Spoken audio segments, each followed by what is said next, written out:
Shalom, sahabat iPedia. Selamat datang dalam renungan kita hari ini. Hari ini kita akan membahas tema inti dari seluruh Alkitab. Sebuah tema yang mengalir melalui setiap halaman, setiap kisah, dan setiap ajaran. Kasih. Ya, kasih adalah fondasi dari iman kita, esensi dari keberadaan kita, dan tujuan akhir dari perjalanan spiritual kita. Dari awal hingga akhir, dari kitab Kejadian hingga Wahyu, Alkitab menekankan kasih sebagai perintah utama, sebagai kekuatan pendorong, dan sebagai jawaban atas segala pertanyaan. Kasih bukan sekadar perasaan yang melintas dalam hati kita, tapi komitmen yang mendalam, janji yang kita buat kepada Tuhan dan sesama. Kasih adalah tindakan nyata, pengorbanan yang tulus, dan pelayanan tanpa pamrih. Kasih adalah benang merah yang menghubungkan, yang merajut setiap bagian dari firman Tuhan menjadi satu kesatuan yang indah. Perjanjian Lama dan Baru, hukum dan kasih karunia, keadilan dan pengampunan. Kasih adalah janji Allah dan penggenapannya, harapan yang diberikan dan diwujudkan dalam Kristus. Kita akan merenungkan ayat-ayat Alkitab, menggali lebih dalam makna yang terkandung di dalamnya. Kita akan menyelami ayat paling mendalam tentang kasih, mencoba memahami dimensi dan kedalamannya. Kita akan merenungkan baik kasih Allah kepada manusia, kasih yang tak terhingga dan tak bersyarat, maupun panggilan kita untuk mengasihi sesama, tanpa memandang perbedaan dan batasan. Mari buka hati kita lebar-lebar, dan biarkan firman Tuhan yang hidup dan berkuasa, menginspirasi dan mentransformasi hidup kita menjadi lebih baik, lebih penuh kasih, dan lebih bermakna. Siap untuk memulai perjalanan yang mengubah hidup ini? Mari kita mulai dengan hati yang terbuka, dan pikiran yang siap menerima. Mari kita mulai dengan Yohanes 3:11. Sebuah ayat yang sangat terkenal dan menjadi inti dari Injil.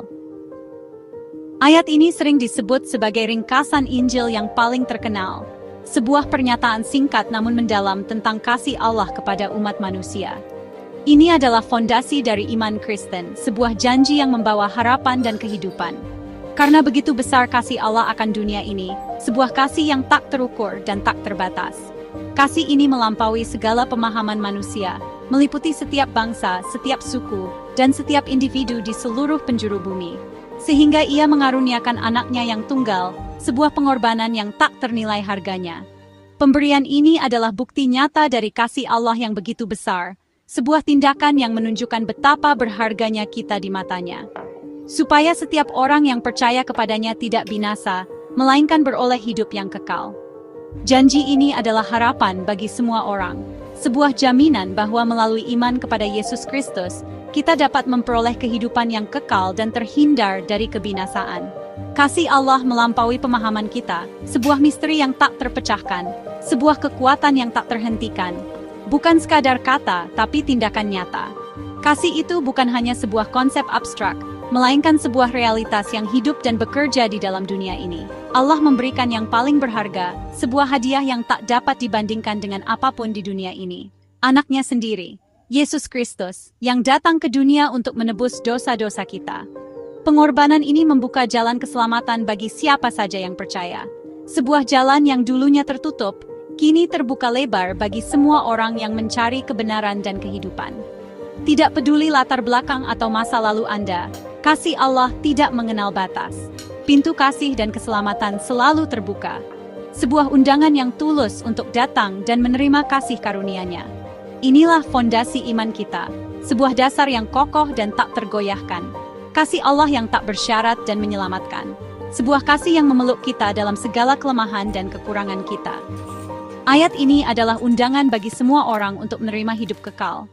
Sebuah tawaran yang tak ditolak, sebuah kesempatan untuk mengalami kasih Allah secara pribadi. Kasih Allah adalah harapan abadi, sebuah harapan yang tidak akan pernah padam, sebuah janji yang akan terus bersinar hingga akhir zaman. 1 Yohanes 4:8 berkata, "Barang siapa tidak mengasihi, ia tidak mengenal Allah, sebab Allah adalah kasih." Mengenal Allah bukan sekadar tahu, tapi hidup dalam kasih. Kasih adalah bukti nyata hubungan kita dengan Tuhan. Tanpa kasih, pengetahuan rohani kita kosong. Allah adalah kasih, itulah inti karakternya. Jika kita ingin mengenal Allah, kita harus berjalan dalam kasih. 1 Yohanes 4 ayat 19 menegaskan sebuah kebenaran mendalam, sebuah fondasi bagi kehidupan spiritual kita. Ayat ini bukan hanya sekadar kata-kata di atas kertas, melainkan sebuah undangan untuk mengalami realitas kasih Allah yang transformatif. Allah adalah kasih, esensi dari keberadaannya, sumber dari segala kebaikan dan keindahan. Kasih ini bukan sekadar emosi, melainkan sebuah kekuatan yang aktif, yang mencipta, memelihara, dan menebus.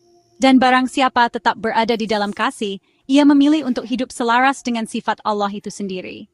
Ini adalah panggilan untuk menjadikan kasih sebagai prinsip utama dalam setiap aspek kehidupan kita. Ia tetap berada di dalam Allah dan Allah di dalam Dia. Sebuah persekutuan yang mendalam, sebuah kesatuan yang tak terpisahkan. Kasih menjadi jembatan yang menghubungkan kita dengan Sang Pencipta. Mengenal dan percaya kasih Allah adalah langkah awal yang penting. Ini adalah fondasi di atas mana kita membangun kehidupan spiritual kita. Tapi kita dipanggil untuk tidak hanya mengenal, melainkan untuk tinggal di dalam kasih setiap hari. Menjadikannya bagian integral dari setiap tindakan dan pikiran kita. Hidup dalam kasih berarti membiarkan setiap tindakan dan keputusan disaring oleh kasih, memastikan bahwa segala sesuatu yang kita lakukan mencerminkan hati Allah. Ini adalah proses yang berkelanjutan. Sebuah perjalanan yang membutuhkan kesadaran dan komitmen. Pilihan sadar ini membawa kita pada persekutuan yang intim dengan Allah, sebuah hubungan yang ditandai dengan kepercayaan, kedekatan, dan saling pengertian. Kasih menjadi rumah, dan identitas kita, landasan dari siapa kita sebenarnya. Kita tidak lagi hanya hidup untuk diri sendiri, melainkan untuk memuliakan Allah melalui kasih kita kepada sesama. Inilah tujuan iman, kesatuan dengan Allah melalui kasih. Sebuah perjalanan yang membawa kita semakin dekat kepada hatinya dan memungkinkan kita untuk mengalami kehidupan yang penuh dengan makna dan tujuan. Yeremia 3:1-3. Tuhan berkata, "Aku mengasihi engkau dengan kasih yang kekal, sebab itu aku melanjutkan kasih setiaku kepadamu." Kasih Allah tidak bergantung pada situasi. Ia kekal, tidak pernah berakhir. Di tengah penderitaan, kasih-Nya tetap setia. Kata Hesed menandakan kasih yang penuh kemurahan dan kesetiaan. Tuhan tidak pernah menyerah pada kita, bahkan saat kita gagal. Kasih-Nya adalah jangkar yang kokoh di setiap musim hidup. Janji ini adalah pelukan hangat dari Bapa Surgawi. Roma 5:8. Allah menunjukkan kasih-Nya karena Kristus mati untuk kita saat kita masih berdosa. Kasih Allah tidak menunggu kita layak. Dia mengasihi di titik terendah kita. Kristus mati bukan karena kita baik, tapi justru saat kita jauh darinya. Salib adalah bukti terbesar kasih Allah, bukan sekadar teori. Setiap kali ragu, lihatlah salib, itulah deklarasi kasih-Nya. Kasih Allah nyata dan terbukti dalam pengorbanan Kristus. 1 Korintus 13:4-7 melukiskan kasih, sabar, murah hati, tidak cemburu, tidak sombong, tidak mencari keuntungan diri sendiri, tidak pemarah, tidak menyimpan kesalahan. Kasih menutupi, percaya, berharap, dan bertahan dalam segala sesuatu. Setiap sifat ini adalah cermin bagi hidup kita. Kasih memilih mengampuni, bukan mengungkit kesalahan. Kasih melindungi dan percaya yang terbaik dari orang lain. Kasih tidak pernah putus asa, selalu berharap. Inilah standar kasih Kristus, tujuan yang kita kejar dengan pertolongan Roh Kudus. Kasih adalah identitas sejati pengikut Kristus. 1 Korintus 16:9-15. Lakukanlah segala sesuatu di dalam kasih. Setiap aspek hidup, pekerjaan, keluarga, interaksi sosial, harus didasari kasih. Tidak ada pemisahan antara yang rohani dan yang biasa. Semua bisa menjadi ibadah jika dilakukan dengan kasih. Tindakan sederhana pun bisa menjadi ekspresi kasih. Kasih mengubah perspektif dan memberi makna pada setiap aktivitas. Hidup dalam kasih adalah panggilan setiap hari. Yohanes 12:4-5. Yesus berkata, "Aku memberikan perintah baru, supaya kamu saling mengasihi, sama seperti aku telah mengasihi kamu." Standar kasih kini adalah kasih Kristus, tanpa batas, rela berkorban. Dunia mengenal kita sebagai murid Kristus bukan karena doktrin, tapi karena kasih di antara kita. Kasih persaudaraan adalah kesaksian terkuat bagi dunia. Komunitas yang dipersatukan oleh kasih menunjukkan sesuatu yang ilahi. Inilah identitas seti murid Kristus. Kasih adalah tanda pengenal kita. 1 Petrus 4:8. Kasihilah sungguh-sungguh seorang akan yang lain, sebab kasih menutupi banyak sekali dosa. Kasih yang sungguh-sungguh itu intens dan tidak mudah menyerah. Dalam komunitas, kasih dibutuhkan untuk mengatasi gesekan dan kesalahpahaman. Kasih memilih mengampuni, bukan mengungkit kesalahan. Kasih membangun jembatan pengampunan, bukan menghakimi. Inilah kekuatan kasih yang sejati. Kolose 0:19. Kenakanlah kasih sebagai pengikat yang mempersatukan dan menyempurnakan. Kasih adalah sabuk yang menyatukan semua karakter Kristus dalam hidup kita. Tanpa kasih, kebajikan lain menjadi kosong. Kasih adalah perekat yang menyatukan tubuh Kristus. Dalam komunitas, kasih menciptakan harmoni dan kesatuan sejati. Kasih adalah kunci kehidupan bersama yang utuh. Roma 12:10. Kasih tidak berbuat jahat terhadap sesama. Karena itu kasih adalah kegenapan hukum Taurat. Kasih merangkum seluruh hukum Allah dalam satu prinsip. Jika kita mengasihi, kita tidak akan menyakiti sesama. Kasih bukan hanya menahan diri dari kejahatan, tapi aktif berbuat baik. Tujuan hukum Tuhan adalah menciptakan masyarakat penuh kasih. Kasih melampaui hukum, memenuhi roh dan tujuannya. Lukas 9:27. Yesus berkata, kasihilah musuhmu, berbuatlah baik kepada orang yang membenci kamu, mintalah berkat bagi yang mengutuk kamu, berdoalah bagi yang mencaci kamu.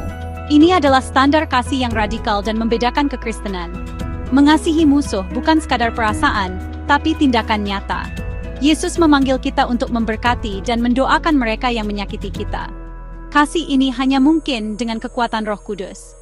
Inilah kasih yang mencerminkan hati Bapa, kasih yang melampaui batas manusiawi. Sahabat iPedia, ayat-ayat ini hanyalah sebagian kecil dari kekayaan kasih dalam Alkitab. Setiap halaman Alkitab beresonansi dengan kasih Allah yang kekal dan berkorban. Mari jangan hanya tahu, tapi hidupi kasih itu setiap hari. Komitmen untuk mengasihi Allah dan sesama adalah panggilan seumur hidup. Di dunia yang penuh perpecahan, jadilah mercusuar kasih Kristus. Terima kasih telah menonton dan merenung bersama kami. Jangan lupa like, bagikan, dan subscribe untuk konten inspiratif lainnya. Sampai jumpa di video berikutnya. Tuhan Yesus memberkati.